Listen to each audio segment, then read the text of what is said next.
quisqueyanos valientes alcemos nuestro canto con viva emoción, y del mundo a la paz ostentemos nuestro invicto glorioso pendón. Salve el pueblo que intrépido y fuerte a la guerra a morir se lanzó, cuando en bélico reto de muerte sus cadenas de esclavos rompió.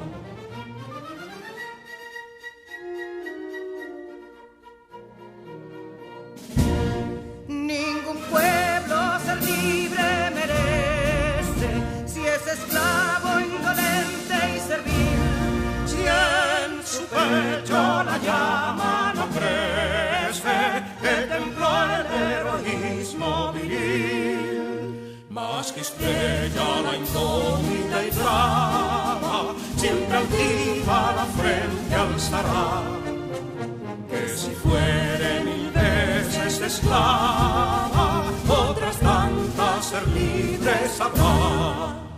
Que si dolo y ardida es luciero de un intruso señor al desdén, las carreras Belén campos fueron que cubiertos de gloria se ven, que en la cima del heroico baluarte de los libres el verbo encarnó, donde el genio de Sánchez y Duarte a ser libre o morir enseñó.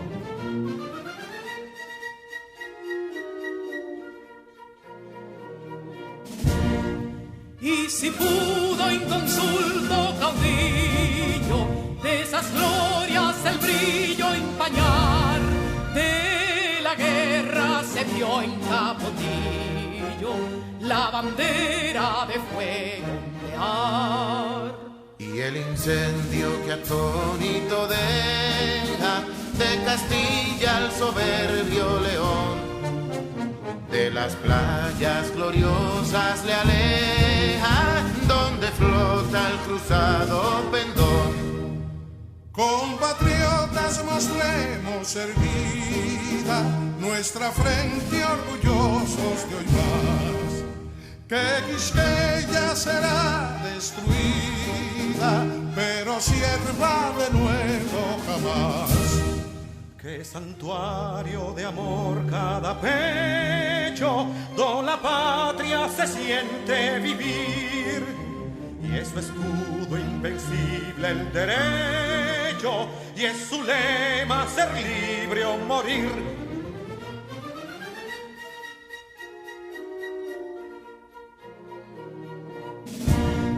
Libertad que aún se yergue serena, la victoria en su carro triunfal, y el clarín de la guerra resuena, pregonando su gloria inmortal.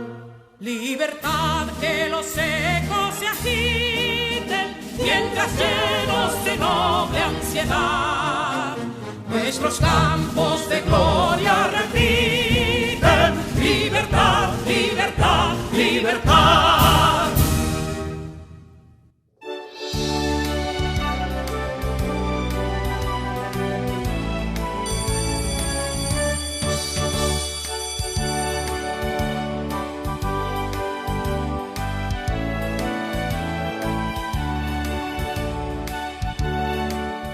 Queridos estudiantes, es para mí un honor encontrarnos nuevamente en nuestro resumen de los viernes. Pónganse cómodos, tomen sus útiles para que empecemos nuestro recorrido de este día. Así que a trabajar.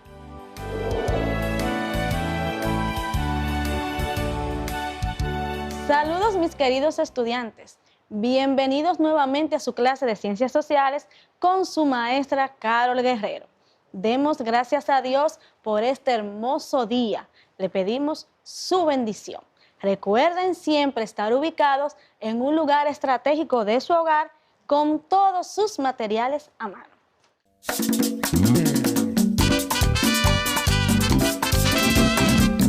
El día de hoy vamos a trabajar con una retroalimentación sobre los temas anteriores. Aprovechen lo que no entendieron en las clases anteriores, ahora lo vamos a reforzar. Muy bien, los temas que vamos a abordar el día de hoy son Revolución Rusa, intervención extranjera y el socialismo en un solo país. También vamos a trabajar con consecuencias de Versalles y la crisis de 1929. Y también con surgimiento y ascenso del fascismo, movimiento fascista. Bien, vamos a iniciar con la Revolución Rusa. Recuerden, mis niños, que la Revolución Rusa aconteció en medio de la Primera Guerra Mundial. Rusia estaba pasando por un tiempo de crisis económica. También estaba gobernada por el zar Nicolás II, que era un gobierno totalitario porque todo el poder se concentraba en sus manos y no aceptaba las reformas que estaban sucediendo en ese mismo momento. La Revolución Rusa de 1917 es un acontecimiento histórico de gran trascendencia, porque dio paso a la formación y posterior desarrollo de un sistema político-económico que, por ser contrario al de las potencias occidentales, dividió el mundo en dos grandes bloques antagónicos, que por espacio de más de 4 décadas se disputaron el poder hegemónico mundial. Ahora, mis niños, vamos a pasar a los antecedentes de esta revolución. Aquí observamos, mis niños, una imagen sobre la Revolución Rusa. La Revolución Rusa tuvo lugar durante la Primera Guerra Mundial y una relación inmediata con esta, pero el descontento social y político que la hizo estallar obedeció a factores de diversa índole, que, no obstante haberse generado en su mayoría desde tiempos atrás, se agravaron durante el periodo comprendido entre finales del siglo XIX y principios del siglo XX. Vamos ahora con los antecedentes. Autocracia zarista. Al iniciar el siglo XX, en el enorme territorio ruso se mantenía el sistema absolutista del antiguo régimen bajo el gobierno de un zar o emperador que poseía un poder ilimitado. Situación económica y crisis social. Entre 1900 y 1904, el desempleo y el hambre provocaron el aumento de revueltas campesinas y de huelgas en los centros urbanos. Las protestas alcanzaron un punto crítico al producirse la derrota rusa en la guerra con Japón 1905, cuando la incapacidad bélica del ejército zarista demostró lo inútil de los enormes sacrificios del pueblo, obligado a enviar sus jóvenes a una guerra que terminó en fracaso. Recuerden, mis niños, que les decía anteriormente que Rusia estaba gobernado por un régimen imperial, por el zar Nicolás II.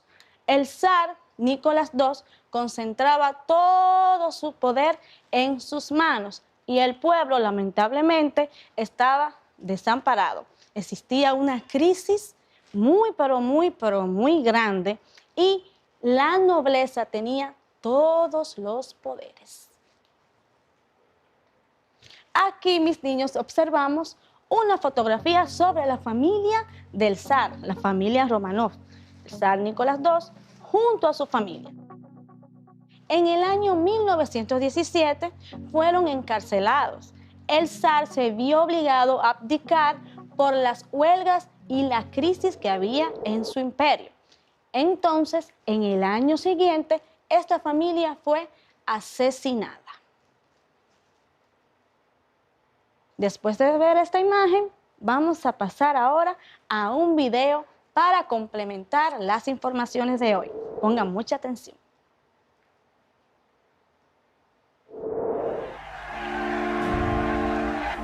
¿Por qué en Rusia? A principios de 1917, Rusia es un imperio, pero al mismo tiempo un país rural, económicamente atrasado respecto al resto de Europa. El zar Nicolás II, último heredero de la dinastía Romanov, es un autócrata, o sea, concentra en sus manos todos los poderes. La población se divide en dos clases sociales, la nobleza feudal y el resto del pueblo. De hecho, 4 de cada 5 rusos son campesinos y obreros, y las desigualdades son enormes. Las condiciones de vida de los campesinos son como las de la Edad Media, y los obreros de Petrogrado y Moscú viven hacinados en barracones insalubres y con jornadas laborales de hasta 16 horas. Ante esta situación, Nicolás II se niega a conceder reformas y periódicamente explotan nuevas revueltas que las tropas del zar reprimen de forma violenta.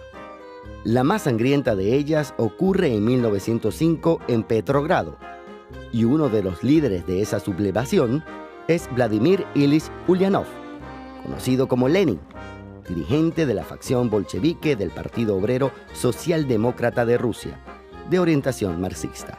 12 años después, Petrogrado volverá a ser el foco de la revolución y Lenin será uno de los protagonistas principales. ¿Qué pasó en 1917? Desde 1914, el ejército ruso está luchando en la Primera Guerra Mundial. Tras 3 duros años de guerra, hay más de 6 millones de muertos, heridos y prisioneros entre las filas rusas. Además, a esto se le suma una inflación desorbitada, el desabastecimiento de alimentos y productos básicos y el descontento político por la falta de reformas.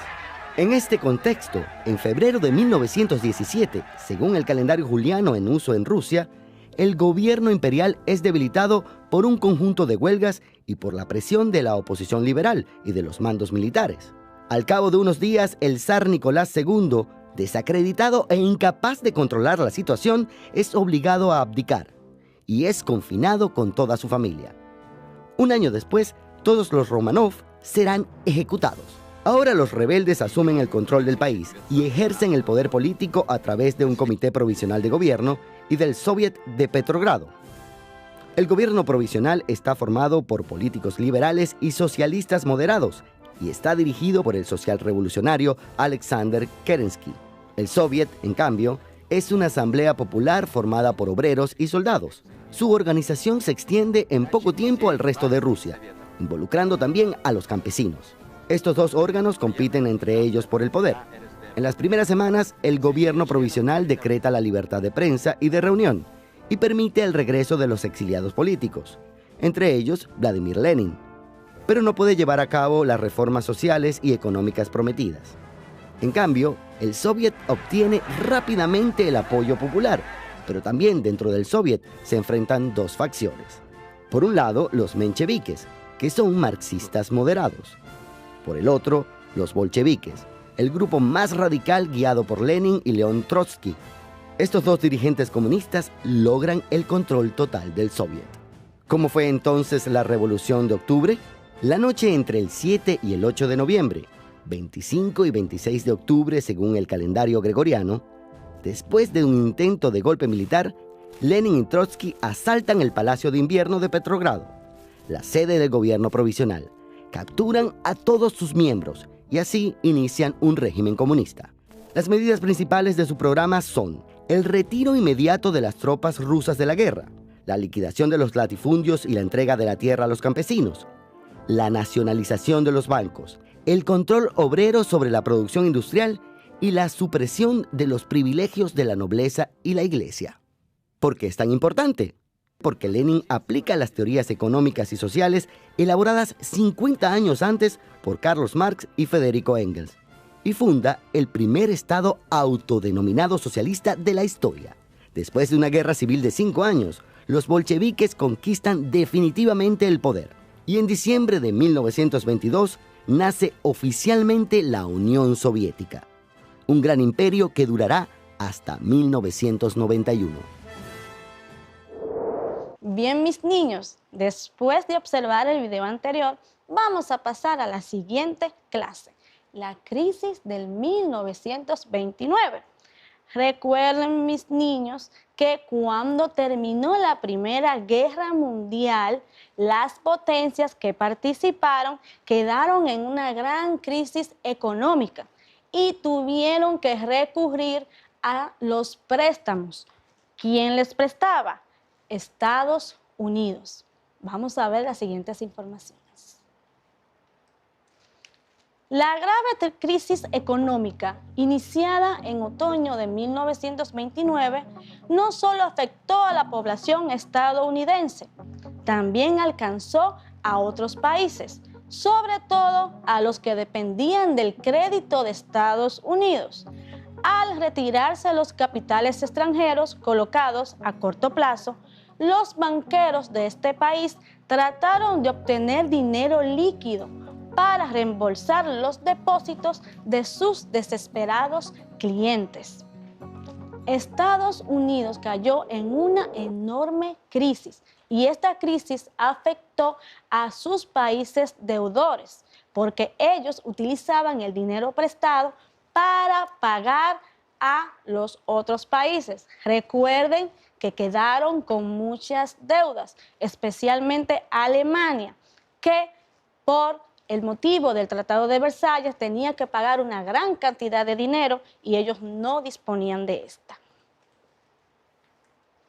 El martes 29, el día más devastador de los 112 años de la Bolsa de Nueva York. Las ventas comenzaron nada más abrir el mercado. Se produjo una avalancha de órdenes. Bloques enteros de acciones se pusieron a la venta. Nadie se libró de la caída de los precios. Las acciones industriales descendieron un 30% de media. Los títulos de los bancos cayeron con mayor intensidad, por encima del 40%. Aquí observamos, mis niños, una imagen. Podemos ver a las personas concentradas frente al banco. Se ve la desesperación. Al crack de 1929 le siguió una profunda contracción económica.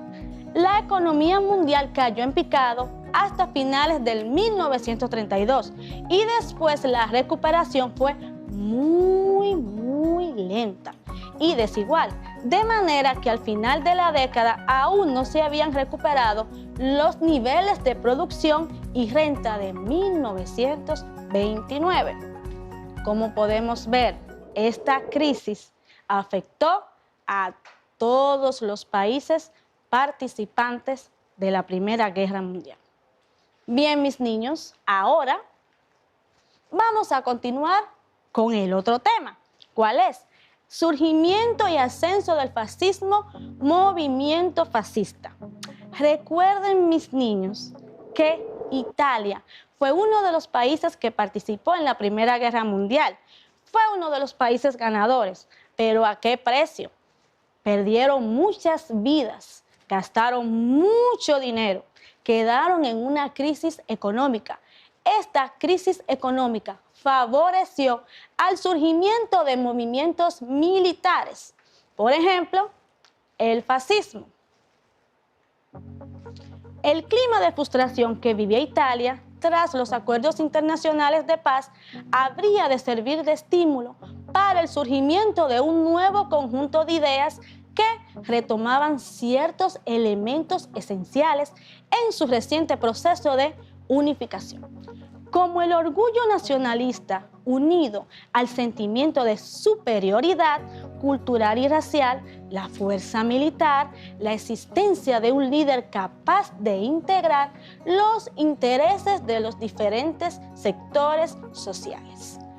A manos del fascismo fue creciendo un sentimiento de nacionalismo exagerado. ¿Quién realizó este movimiento? Este movimiento fue hecho por el periodista Benito Mussolini. Vamos a seguir observando las informaciones. El fascismo tomó su nombre de una organización creada por Benito Mussolini. Este creó los Fascios de Acción Revolucionaria y en 1919 fundó los Fascios de Combate, tomando como modelo los cuerpos militares de la antigua Roma organizados bajo el símbolo de las fases, haces o conjuntos de varas que portaban los ministros romanos al frente de las fuerzas militares. Como vemos aquí en esta imagen, observemos el símbolo emblemático del fascismo. Entonces, mis niños, cuando Mussolini tomó el poder, él garantizó la paz, mucha tranquilidad, mucha paz. Pero, pasado un tiempo, todo cambió y se convirtió en un gobierno totalitario, bajo ciertos postulados, que los vamos a ver en este momento. Aquí vemos a Benito Mussolini. Y aquí tenemos los postulados del fascismo. ¿Cuáles eran? El primero, Estado totalitario. Todo el poder para el Estado. Exaltación del jefe carismático. Tenían que seguir, adorar un jefe que era el que controlaba todas las masas. Irracionalidad. Según el fascismo, el pueblo no se podía gobernar por sí solo, porque estaban en un estado irracional. Protagonismo de las élites. Quienes tenían que gobernar el Estado tenían que ser unas personas con condiciones especiales que pertenecían a la élite. Racismo y espacio vital. Un postulado muy peligroso, porque según el fascismo, ellos tenían que conquistar ese espacio vital que estaba ocupado por otras naciones. Nacionalismo exacerbado, como les decía anteriormente, una imagen nacionalista muy exagerada, que según ellos le daba el permiso de poder atacar a otras potencias porque se consideraban superiores. Y militarismo. Ellos exponían en sus combates y en sus desfiles un despliegue militar que servía para causar miedo en las demás potencias. Después, mis niños, de escuchar los postulados del fascismo, los invito a observar el siguiente video. Pongan mucha atención. El fascismo es un movimiento político y social de extrema derecha que nació tras la Primera Guerra Mundial de la mano del dictador italiano Benito Mussolini. El movimiento se expandió rápidamente por Europa, sirviendo de base para el nazismo alemán. Las principales características del fascismo son la defensa de un régimen de carácter totalitario y antidemocrático, por lo que no se convocan elecciones y se suprimen los demás partidos políticos. La especial relevancia de las fuerzas militares como medio para defender los ideales del Estado y protegerse ante conflictos internacionales. Además del apoyo de los militares, el fascismo cuenta con el apoyo inicial de las clases medias y bajas frustradas. La exaltación de un único líder, quien concentra todos los poderes y es concebido como protector del pueblo, y de un profundo sentimiento por la patria, llamado nacionalismo, lo que fomenta los ideales racistas y la persecución de grupos étnicos minoritarios, vistos como una amenaza a la idea de nación sólida. Este fanatismo por la patria deriva en la centralización del Estado, es decir, no existen estados federales u autonómicos, y la figura de la nación es más importante que la del individuo, cuya voluntad queda completamente anulada, por lo que el pensamiento crítico queda relegado.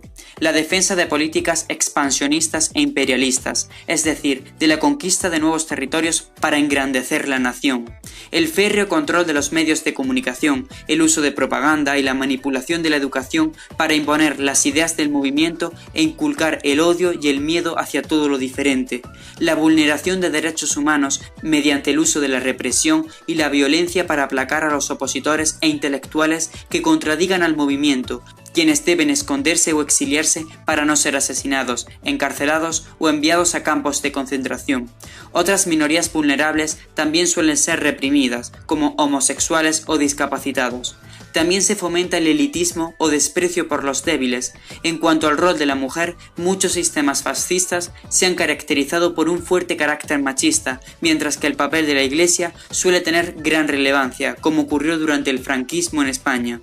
Tras la Segunda Guerra Mundial, en la que el fascismo tuvo un papel protagonista, la sociedad moderna ha rechazado y condenado esta ideología, pero aún existen muchos partidos neofascistas, como el alemán Alternativa para Alemania o el italiano Liga Norte. Bien, mis niños, hemos concluido la clase del día de hoy, donde hicimos una pequeña retroalimentación que estuvo sumamente interesante. Trabajamos la Revolución Rusa, la crisis del 1929 y el surgimiento del fascismo. Yo sé que aprendimos mucho.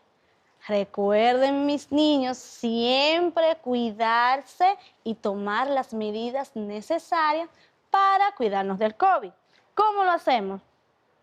Lavando nuestras manos, colocándonos nuestras mascarillas y manteniendo el distanciamiento físico. Entonces, nos vemos en una próxima entrega. Un abrazo bien grandote. Hasta luego.